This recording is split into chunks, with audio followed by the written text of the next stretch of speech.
পবিত্র হজের সবশেষ খবর জানাতে আরাফাতের ময়দানে আছেন সহকর্মী আরিফুর রহমান। সরাসরি যাচ্ছি তার কাছে। আরিফ,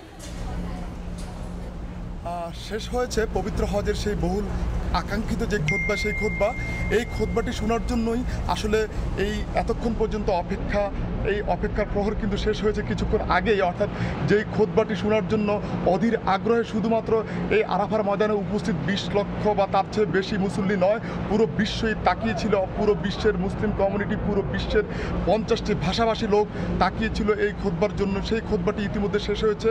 আমরা আসলে এখানকার সবচেয়ে জনপ্রিয় মক্কার ইমাম সাহেব, যিনি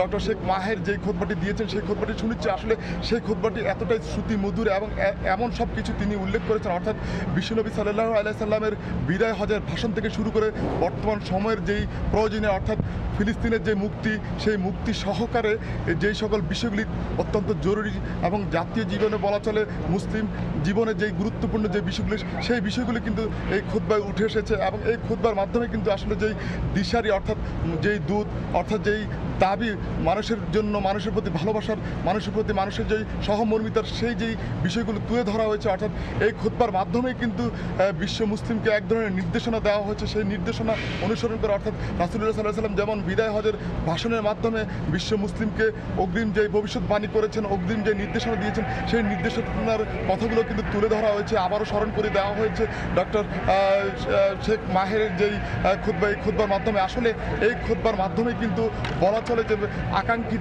আকাঙ্ক্ষিত হজ, সেই হজের যেই পরিপূর্ণতা, সেটি কিন্তু সম্পূর্ণ হয়েছে। এবং এই খুতবা শেষ হওয়ার পরপরই কিন্তু এখানে যেই দুটি ওয়াক্ত নামাজ একত্রে আদায় করা হয়, সেটি কিন্তু ইতিমধ্যে সম্পন্ন হয়েছে। অর্থাৎ জোহর এবং আসরের সালাত কিন্তু ইতিমধ্যে সম্পন্ন হয়েছে এখানে।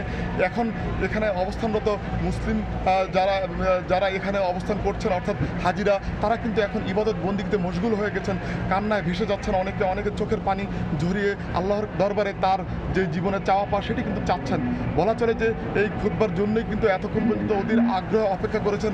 এখানকার যে বর্তমান পরিস্থিতি, সেটি বলা চলে এক কথায় অবর্ণনীয়। অর্থাৎ গরমের মাত্রাটা এতটাই তীব্র যে বাহিরে কেউ কোথাও কয়েক মিনিটের জন্য যে দাঁড়াবে, সেই পরিস্থিতিটুকু নেই। তারপরেও সৌদি সরকারকে অনেকে ধন্যবাদ দিয়েছেন যে তাদের যে ব্যবস্থাপনা ছিল, যে তাঁবুর, সেই তাঁবুর ব্যবস্থাপনার কারণে মানুষ অত্যন্ত আনন্দের সাথে এবং অত্যন্ত সন্তুষ্টির সাথে এই যে হজের খুতবা এবং হজের যে আরাফাতের যে অবস্থান, সেটি কিন্তু খুব ভালোভাবে সম্পন্ন করতে পেরেছেন। এবং বলা চলে যে আসলে হজের খুতবার জন্য যে চাওয়াটুকু ছিল মানুষের, সেই চাওয়াটুকুই কিন্তু পূরণ হয়েছে। এবং সেক্ষেত্রে হজের যে বাকি কর্মসূচিগুলো আছে, সেই কর্মসূচিগুলো কিন্তু মানুষ ধারাবাহিকভাবে শেষ করতে পারবে, এমনটাই প্রত্যাশা করছেন। অর্থাৎ আজকে সূর্যাস্তের পরপরই কিন্তু এখান থেকে হাজিরা রওনা হবেন খোলা আকাশের নিচে রাত্রি যাপন তথা মুজদালিফার উদ্দেশ্যে। তো সব মিলিয়ে বলা চলে যে হজের সার্বিক যে পরিস্থিতি, সেই পরিস্থিতি এখন পর্যন্ত খুবই ভালো। এই ছিল আমার কাছে আরাফাতের ময়দান থেকে হজ নিয়ে সবশেষ। সরাসরি যুক্ত ছিলাম আরাফাতের ময়দান থেকে।